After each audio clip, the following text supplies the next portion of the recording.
ഇന്നത്തെ നമ്മുടെ വീഡിയോ മാമൻ്റെ സ്പെഷ്യൽ ബീഫ് കറി ആട്ടോ. മാമൻ എന്തുണ്ടാക്കിയെന്നാലും ഞങ്ങൾക്ക് ഭയങ്കര സ്പെഷ്യൽ ആട്ടോ. അതുപോലെ മാമന് ഭയങ്കര ഇഷ്ടമാട്ടോ ഞങ്ങൾക്ക് ഓരോന്ന് ഉണ്ടാക്കി തരാൻ വേണ്ടിയിട്ട്.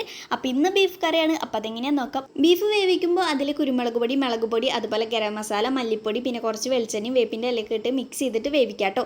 പിന്നെ നമുക്ക് മസാല സെറ്റ് ചെയ്യണം. അതിൽ ഇഞ്ചി വെളുത്തുള്ളി ചതച്ചിട്ട് കൊടുക്കുക. പിന്നെ വേപ്പിൻ്റെ ഇല, പച്ചമുളക് കീറിയത്, സബോളയൊക്കെ ഒന്ന് വാട്ടിയതിന് ശേഷം അതിലേക്ക് മുളക് പൊടി, ഗരം മസാല, മല്ലിപ്പൊടി ഒക്കെ കൂടി മിക്സ് ചെയ്യാട്ടോ. അതിലേക്ക് നമ്മൾ തക്കാളി ഇട്ട് കൊടുക്കുക, അതുപോലെ പച്ചമുളക് കീറിയിട്ട് കൊടുക്കുക. എല്ലാം നല്ല രീതിയിൽ വാടി വന്നിട്ടുണ്ടെങ്കിൽ നമ്മൾ വേവിച്ച് വെച്ച ബീഫ് അതിലേക്ക് ഇട്ട് കൊടുക്കുക കേട്ടോ. പിന്നെ ഒന്ന് തിളച്ച് കഴിഞ്ഞിട്ടുണ്ടെങ്കിൽ നമ്മൾ തേങ്ങക്കൊത്ത് വറുത്തത് ഇട്ട് കൊടുക്കുക. പിന്നെ കുറച്ചുകൂടി കുരുമുളക് പൊടി ഇട്ട് കൊടുക്കുക എരിവനുസരിച്ചിട്ട്. പിന്നെ പെരിഞ്ചീരകം പൊടിച്ചത് ഇട്ട് കൊടുക്കുക കേട്ടോ. പിന്നെ ഉപ്പ് കുറവുണ്ടെങ്കിൽ ഉപ്പ് ഇട്ട് കൊടുക്കണം കേട്ടോ.